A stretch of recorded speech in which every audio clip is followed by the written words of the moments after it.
ওং শ্রী পরমাত্মনে নমঃ। ওং শ্রী পরমাত্মনে নমঃ। গতকাল যে ভিডিওতে আমরা যে টপিক নিয়ে আলোচনা করছিলাম যে মা রাস ঠেলে দেয়, সত্যি সত্যি আমাকে মা রাস ঠেলে দেয়। একটা কথা কি জানেন, আমরা আধ্যাত্মিক পথে এসেছি শুধু পড়তে নয়, কথাগুলো কাউকে বলতে নয়, অনুভব করতে। তাই অনুভব রাজ্য থেকে একজনকে আমি অর্থাৎ আমি দুজনকে নয়, তিনজনকে নয়, চারজনকে নয়, কেননা আমি যখন বন্ধন ছিলাম, আমি যখন আমাকে আটকে রাখা হয়েছে, ধরুন আমাকে আটকে রাখা হয়েছে, আমাকে খুলবে কি 10 জন মিলে, 20 জন মিলে, কোটি কোটি জন মিলে আমাকে খুলতে পারে। যদি কোটি কোটি লোক, অনন্ত কোটি লোক ধরে যদি আমাকে খুলতে না পারে, তাহলে মনে করতে পারবে ভগবানের সাধ্য নেই একের বন্ধন থেকে মুক্ত করা। কারণ আমি নিজেই চাই না আমার নিজের বন্ধন থেকে আমি মুক্ত হতে।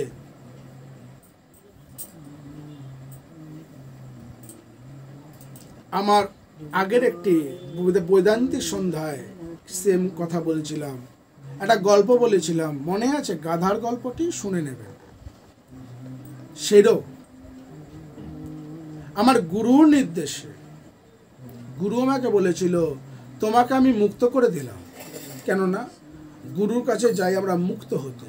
কি মুক্ত হয়? সংসার ভবরোগ থেকে মুক্ত হতে গুরু আমাকে মুক্ত করে দিলেন। আর সেদিন নির্দেশ দিলেন অন্তত একজনকে মুক্ত করে পৃথিবী থেকে বিদায় নিও। এই যে আমার মনে তো তখনও আত্মজ্ঞান সবে সবে লাভ হয়েছে, পুরনো স্মৃতিগুলো সব কিন্তু যায়নি। তখনও কিন্তু আমার অফিস আদালত সব মনে আছে, কিন্তু আবার ভুলে যাচ্ছি। এইভাবে গভীর সমাধিতে যখন ডুবে যাওয়া হয়, তখন গুরু তোমাকে আবার নির্দেশ করেন, যাও সংসারটা করো, দরকার বলে 2-4টা আরও ছেলেপিলে করো। কেননা জ্ঞান লাভের পরে ঠাকুর শ্রীরামকৃষ্ণ বলছেন স্বয়ং তার মুখ থেকে, এবার যা 2-4টে জ্ঞান লাভের পর আগে 2-4টে বিয়ে করে নে, কোনো অসুবিধা নেই, কিন্তু জ্ঞান লাভের পর 2-4টে বিয়ে করলেও দোষের যেমন হয় না, আর কেউ করে থাকলেও সেটা যেমন সমাজ মেনে নেয় না, এই ভ্রান্ত ধারণা থেকে আমাকে মুক্ত রেখেছিলেন। বলেছিলেন তুমি যা খুশি করো, যাচ্ছেতেই কিছু করো না। ঠিক সেইভাবে আমি তখন ভগবানকে বলেছিলাম, ভগবান একজনকে আমি মাত্র মুক্ত করব?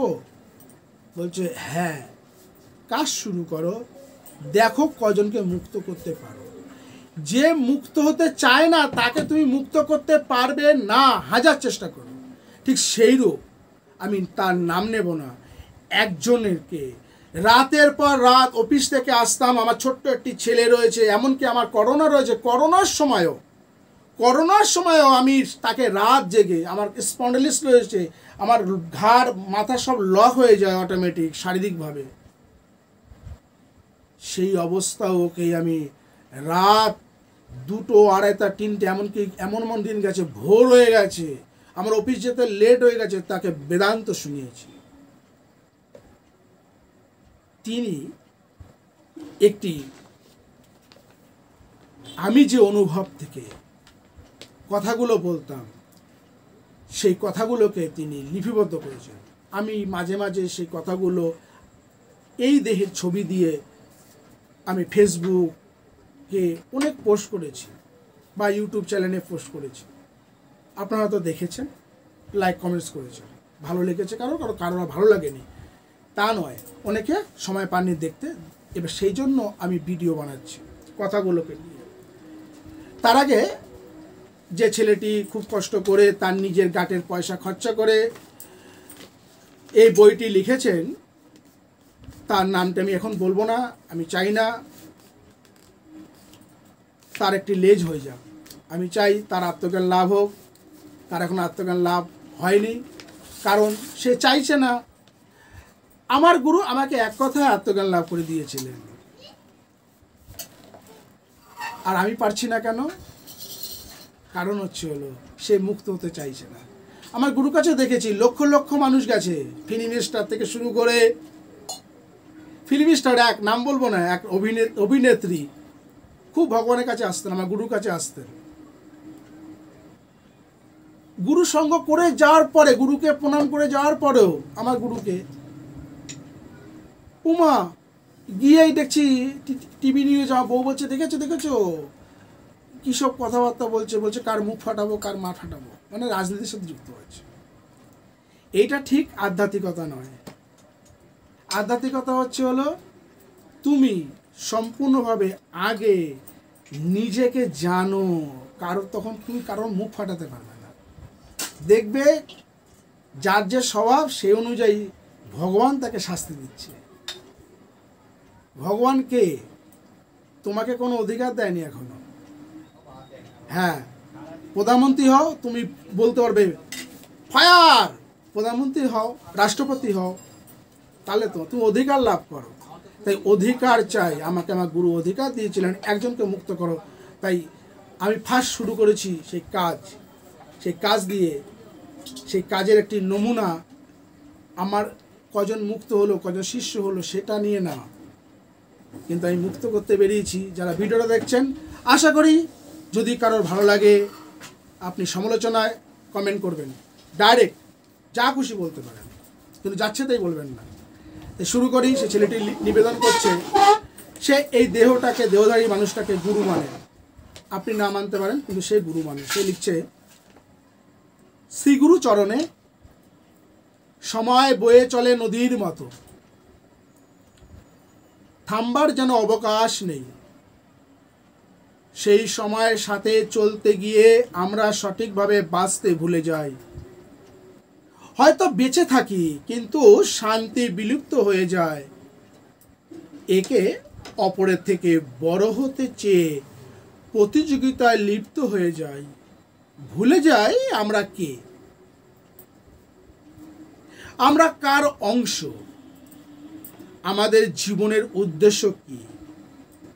হন্য হয়ে শান্তি খুঁজি, কিন্তু পাই কোথায়? খুব মনে পড়ে ছোটবেলার একটি কবিতা, কোথায় স্বর্গ কোথায় নরক, কেহ বলে তা বহু দূর। মানুষেরই মাঝে স্বর্গ নরক, মানুষেতে সুরাসুর। রিপুর তাড়নায় যখন মোদের বিবেক পায় গো লয়, আত্মগ্লানির নরক অননে তখনই পুরিতে হয়। খুব সুন্দর লিখেছে। আরও লিখেছে, তোমার হইতে শান্তি পথের সন্ধান পাওয়া।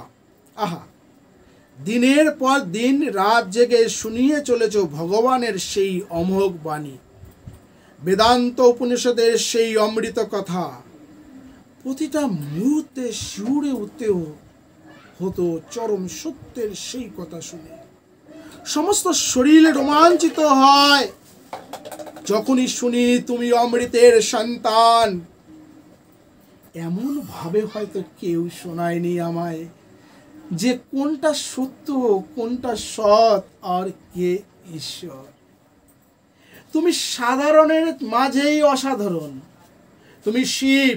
চিন্তা করেন, এই যে সঠিক নির্ধারিত করা গুরুকে, কিন্তু নরেন্দ্রনাথ গিয়ে কিন্তু ঠাকুরের কাছে গিয়ে কিন্তু বলছে না, তাহলে সে বেঠিক করেছে না। নরেন্দ্রনাথ ভাব নিয়ে গেছিল, এই ছেলেটি এই ভাব নিয়ে লিখছে বা এই ভাব নিয়ে সাথে এসেছে, বোঝা গেল। তাই যাই হোক, তাই তার লেখা কথা পড়ছি। বলছে, তুমি শিব, তুমি সচ্চিদানন্দ স্বরূপ, তুমি জ্ঞানলোক পথের দিশারি, তোমার শ্রীচরণ পাদপদ্মে শতকোটি প্রণাম। বইটা একদম প্রথমের এই যে সবার মালিক একজন,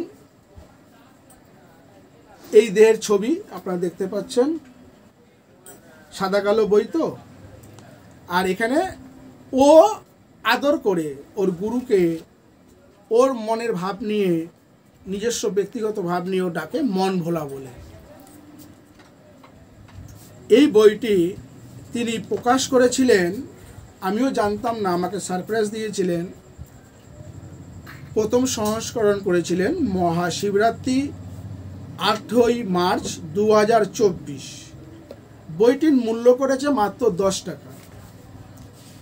যদি বইটা কেউ কেনেন তা জানি না এই টাকা দিয়ে সে কী করবে, কিন্তু আমি চাই একটা মায়ের মন্দির করতে। যাই হোক, কথাগুলো পড়ি, যে কথাগুলো আমি ওকে রাত জেগে শোনাতাম ওগুলো লিখেছে। আপনারা স্বয়ং বিচার করবেন কথাগুলো কি ওকে ভুল বলতাম। যদি বলেন আমাদের সাথে আপনি ফোন করে কথা বলুন, আমার এখন সত্যি সময় নেই, কেননা সত্যি সত্যি 45 বছর বয়স হয়ে গেছে। প্রচুর পরিমাণে শারীরিকভাবে আমি অসুস্থ। এই কথা আমি যখন মনে করি তখন খুব দুর্বল হয়ে যাই। আমার 45 বছর যখন বয়স আমি দুর্বল হয়ে যাই, যখন দাড়িগুলো আয়নার দিকে তাকাই পেকে গেছে, দুর্বল হয়ে যায়। কিন্তু যখন আত্মার দিকে তাকাই, আমি আত্মা, না তো আমার জন্ম আছে না তো মৃত্যু আছে, তখন আমি সমাধিতে ডুবে যেতে চাই। এই যে এত ভিডিও করছি না, আমার দেখবেন আমি ভালো লাগে না সবসময় ভিডিও করতে। কেউ ক্লাস করলো, কারোর সামনে একটু বাড়িতে সঙ্গ হলো, সেটা ভিডিও ক্যাপচার করে করলো, সেটা আমাকে দিলেন। আপনারা আমার ইউটিউব চ্যানেলের দায়িত্ব নিলেন, আপনারা নিজে চালানেন, আমার সব ভালো লাগে না। কিন্তু কথাগুলো শুনুন, কথাগুলো ভালো লাগবে। কথাগুলো সত্যি সত্যি ভেতর থেকে এসেছিল, তাই বলেছিলাম মা রাস ঠেলে ঢেলে দিচ্ছে। এবার ধরতে পেরেছেন? কথায় আসুন, সঙ্গে থাকুন। এই বইতে সবার মালিক একজন, প্রথম খণ্ড, ও তার মানে আরও খণ্ড বেরোবে। এখানে প্রথমে এখানে একটা তার ভাবের কথা লিখছেন,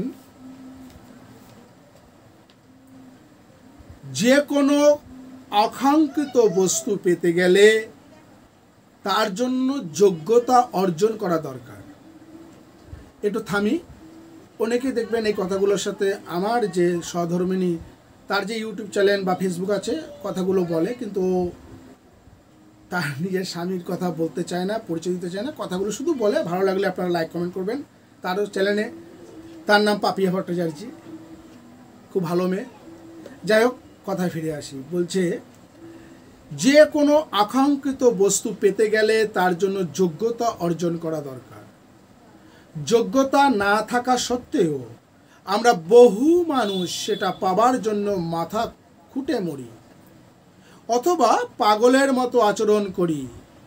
এটা না বুঝলে যে নিজেরই ক্ষতি হয়, সেটা বোঝারও যোগ্যতা দরকার। এই কথাটা আজকে থাক, এর বিশ্লেষণটা পরের ভিডিও থেকে শুরু করব। আরও এরকম সুন্দর কথা নিয়ে আমরা আসব। কথাটা আপনারা স্বয়ং বিচার করুন, আবার একটু রিপিটে গিয়ে দেখুন, কষ্ট করুন। জয় মা, সবাই ভালো থাকবেন। শুভরাত্রি।